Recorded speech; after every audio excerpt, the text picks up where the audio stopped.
કપડવંજમાં આચાર્યએ પત્રકાર પર હુમલો કર્યો। આચાર્ય ટ્યુશન ક્લાસીસ ચલાવતા ઝડપાયો હતો। પ્રતિક્રિયા લેવા ગયેલા પત્રકાર પર આચાર્યએ હુમલો કર્યો।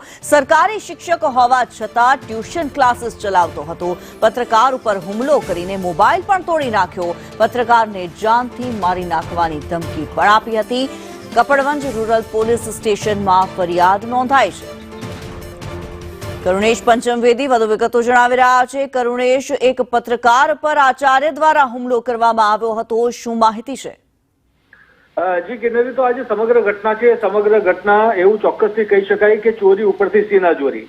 પત્રકાર જ્યારે પોતાનું કામ કરે છે અને જે પણ કઈ સમાચાર હોય તો તેને લેવાનું કામ કરે છે, તેને દુનિયા સમક્ષ મૂકવા માટે ઉજાગર કરવાનું કામ કરે છે, ત્યારે જે ચોરી ઉપર સીનાચોરી કરતા લોકો જે છે તે સામે આવ્યા છે। જેમાં કપડવંજ તાલુકાના દાણા ગામની જે સરદાર પટેલ વિદ્યાલયના આચાર્ય છે અને તે જે શિક્ષકો છે કે જે ટ્યુશન ક્લાસીસ ચલાવતા હતા, નિયમ વિરુદ્ધનું કામ કરતા હતા, તે શિક્ષકોની તપાસ કરાઈ હતી અને તેને લઈને જ્યારે એક ખાનગી ચેનલના પત્રકાર જલ્પેશભાઈ પટેલ તે હાઈસ્કૂલમાં પ્રતિક્રિયા લેવા માટે, આચાર્યની પ્રતિક્રિયા લેવા માટે ત્યાં પહોંચ્યા હતા, ત્યારે આચાર્ય હરીશ પટેલે જલ્પેશ પટેલ ઉપર હુમલો કરીને મોબાઈલ પર ઝૂંટવી લીધો હતો અને મોબાઈલ પર તોડી નાખ્યો હતો।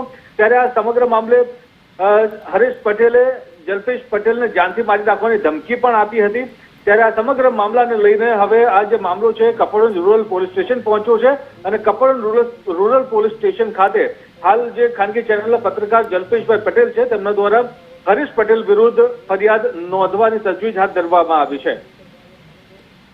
જી કરુણેશ, આપ અમારી સાથે જોડાયેલા રહેશો, આપની પાસેથી માહિતી મેળવતા રહીશું।